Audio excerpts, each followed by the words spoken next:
Hello, friends. This book is called Little Elephant's Trunk by Hazel Lincoln. I've never read this book before, but I love elephants, and so I thought it looked like a beautiful book that I'd like to read and read for the first time with you. All over the land, there was great excitement. It was springtime, and springtime meant babies, babies everywhere. The chimpanzee's baby clung tightly to its mother. The giraffe's baby nuzzled its mother's face. The tortoise's baby struggled out of its shell. The hippo's baby took straight to the water. The zebra's baby hid in the long grass, and the springbok's baby ran and ran.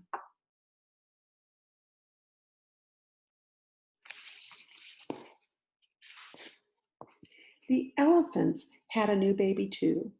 The whole family rumbled with pleasure as they gazed lovingly upon little elephant.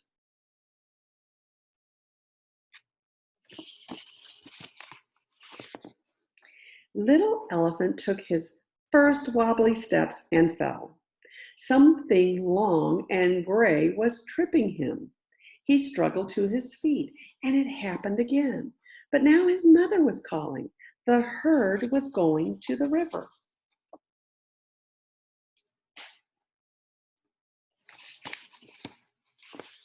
Little elephant hurried alongside his mother, stumbling as he tried to keep up. He slipped down the riverbank and fell with a loud splash into the water. He looked down. A face looked back at him, and something odd dangled from the middle of his face. The strange thing was a trunk. Then he realized he was looking at himself, at his own reflection.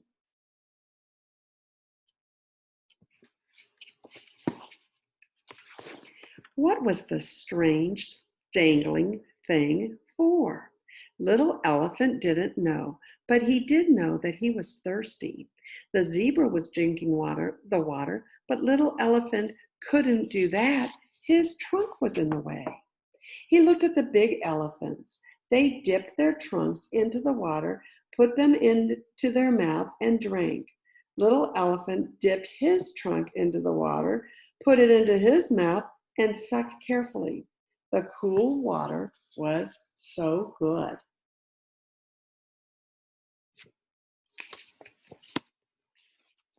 Now the sun was burning down. The tortoise was shaded by his shell, but little elephant didn't have a shell. He looked at the big elephants. They were using their trunks to spray water over their backs. This looked like fun.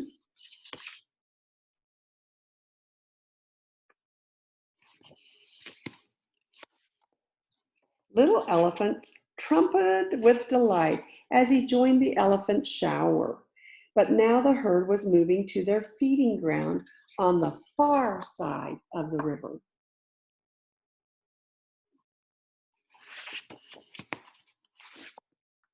Little elephant followed his mother, but the water was very deep and it kept getting into his trunk.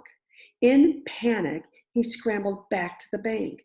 The chimps swung across the river on vines, but little elephant didn't have hands. He looked at the big elephants. They all had their trunks sticking up out of the water. They were breathing by snorkeling.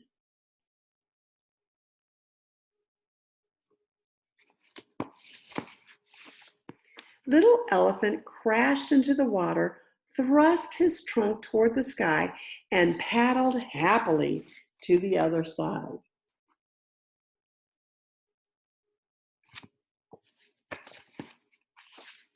When he came out of the river, he sank into thick, deep mud. The mud felt good in the hot sun, and he longed to cover his body with it. The hippos, with their short legs, wallowed in the mud, but little elephant's legs were too long. He looked at the big elephants. They picked up large dollops of mud with their trunks and threw them over their backs. Little elephant tried it. He splattered the cool mud over himself. It felt wonderful.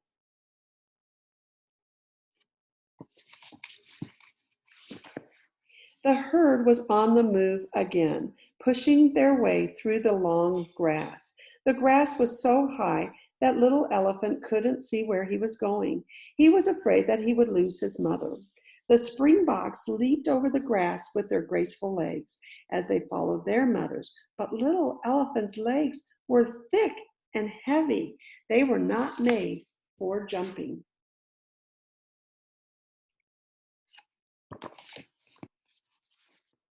He looked at the big elephants. They walked in a long line, with grandmother in the lead, using its trunk. Each elephant held the tail of the one in front of it. Quickly, little elephant lifted his trunk and grasped his mother's tail. Now he felt safe. That must be what it's like for you when you hold your mother's hand. At last, the elephants reached the feeding ground. Little elephants spotted some juicy looking leaves, but they were just out of the reach. The giraffes, with their long necks, nibbled delicately at the leaves, but little elephant's neck was too short. He looked at the big elephants. They curled their trunks around the leaves, tore them up, and put them into their mouths. After a little practice, he could reach the lowest leaves with ease. Delicious.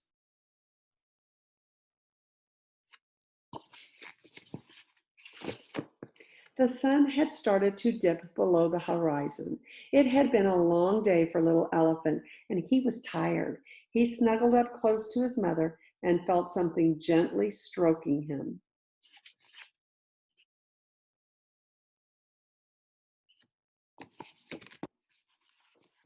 It was her trunk. He curled his trunk around his mother's. What a very useful thing a trunk is after all, thought little elephant. Oh, that was Little Elephant's Trunk by Hazel Lincoln. I like that book. I hope you did too.